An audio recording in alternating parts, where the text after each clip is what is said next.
say goodbye to skipping sprockets, ticking chains and annoying rubbing noises as we diagnose and fix 10 of the most common problems with your bike's gears.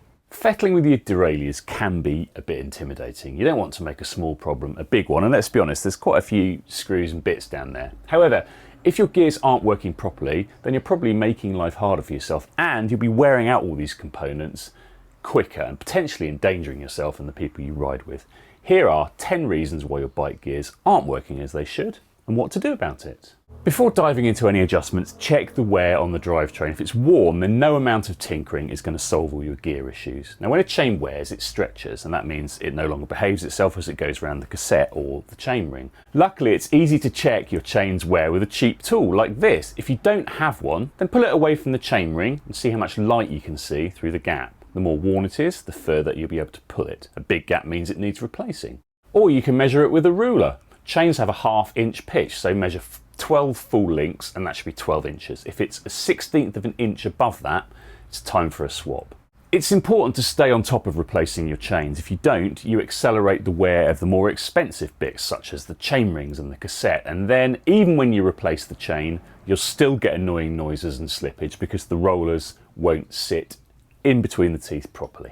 Sometimes all your bike needs is a bit of TLC, and by that I mean a good clean. This is another thing to tick off before you start getting your screwdrivers out. If your chain and your jockey wheels are filthy, then the system simply isn't going to work as it should, and it will wear out a lot quicker.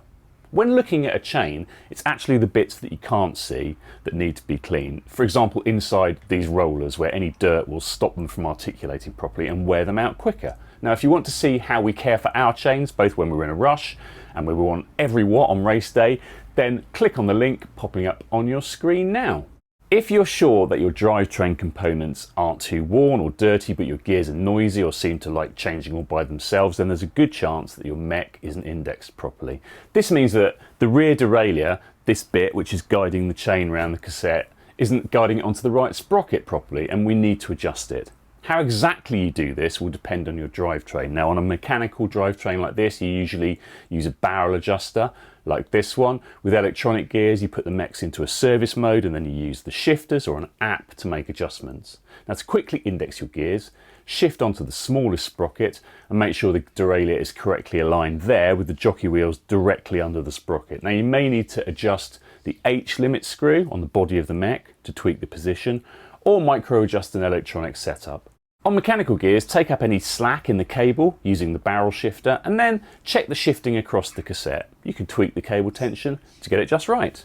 If you're using mechanical gears, then the cables will need replacing regularly. How often will depend on the conditions you ride in and the quality of the cables, and also how your bike is cabled. With bikes like this Merida, which uses a full length outer all the way from the shifter to the rear mech, there's nowhere for the water to get in. Exposed cables, like the one on this B-twin, will need doing the most often, and as you can see, this one's due a swap. How will you know your cable is knackered? It's usually most noticeable as you're trying to move into a smaller sprocket, especially the ones right at the bottom, where there's less spring tension to pull the rusty cable through the outer. You can shift up the cassette okay or into the big ring, but things get stuck going back down. Now in some cases, you might get away with just replacing the inner gear cable, but then it's likely that the outer cable will also be full of gunk and maybe a bit corroded. Sometimes you might just get away with replacing a section of the cable. For example, you might need to replace the inner cable and just the section of outer cable that goes to the rear mech, as quite often that's the problem area as it's the most exposed. Check out our video on changing your cables for a full rundown of what's involved. If you've tried all this and your gears still aren't playing ball, then it's possible that your mech hanger is bent. There are tools available out there to check the straightness of your mech hanger. That's this bit here, but they're quite specialist and you probably don't have one. A common symptom of a wonky mech hanger is if your gears work perfectly at one end of the range, but then don't at the other end. Also, if you know that your bike has taken a tumble and landed on its side, then this is a pretty good clue. Sometimes it's actually possible to look and see that it's bent. The two jockey wheels should be sitting directly below one another, in line with the sprockets. Mine looks pretty good, but I've seen even new bikes come out of the box with wonky hangers.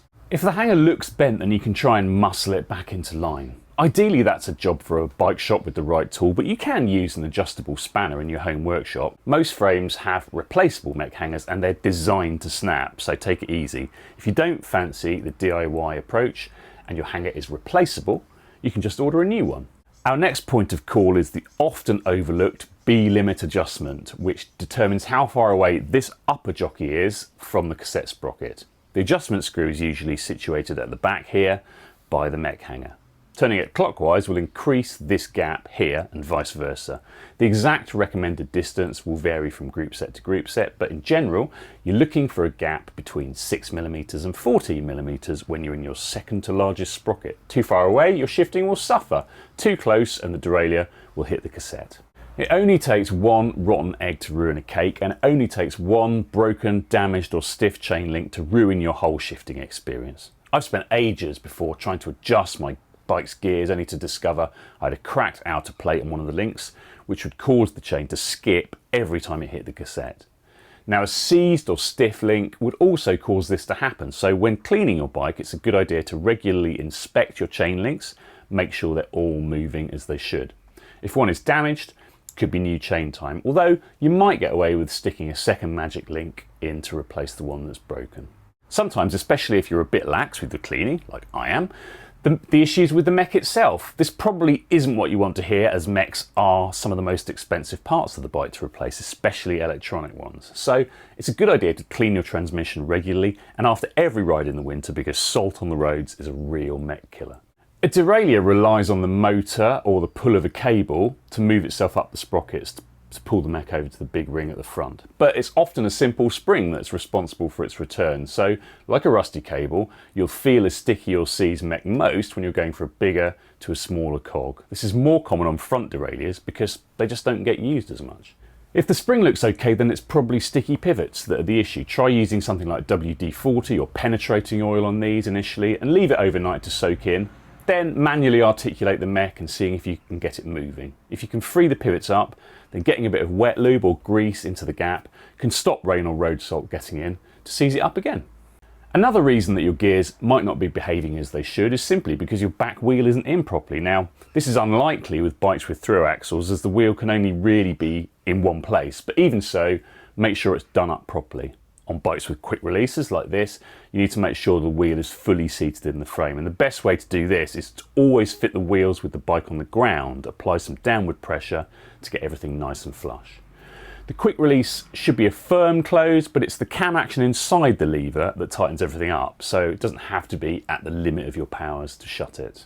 Lastly, here's one that's caught out many a rider, yeah, including myself. That annoying noise from the back of your bike could be caused by a loose cassette. The lock ring may be done up tight, but do the sprockets still wiggle around? If so, then it needs your attention and it will be impossible to get smooth gears until you fix it. Some cassettes need a spacer behind them, and if you don't use one, then all the lock ring does is tighten down onto the free hub body and your cassette is left flopping around.